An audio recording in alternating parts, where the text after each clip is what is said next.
এই যে ATM booth, আমরা এখন এটিএম বুথের দিকে যাচ্ছি। এটিএম বুথের অবস্থাটি দেখলে বুঝবেন। এটি হচ্ছে সোনালী ব্যাংকের এটিএম বুথ, সেতু ভবনের সামনে। এই এটিএম বুথটাতে ভাঙচুর চালানো হয়েছে। ভাঙচুর চালানোর পরে দেখেন ভেতরে আসলে কিছুই নেই, পুরো বুথের মেশিনটি আসলে ভেতরে নেই। বুঝার বিষয় হচ্ছে শুধু যে ভাঙচুর আগুন দিয়েছে ব্যাপারটি এরকম না, এখানের যে এটিএম বুথের মেশিনটি থাকার কথা সেটিও কিন্তু এখানে নেই। এই এটিএম বুথের মেশিনটি কিন্তু এখান থেকে তারা তুলে নিয়ে চলে গেছে।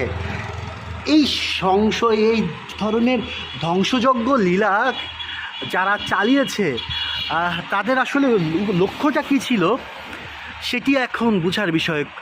কোটা আন্দোলনকে ইস্যু করে আসলে একটি পক্ষ যে দেশের ক্ষতি করতে চেয়েছে তা কিন্তু এখন স্পষ্টভাবে বোঝা যাচ্ছে। কারণ এই ধরনের ক্ষতি, এটিএম বুথে আসলে যে টাকা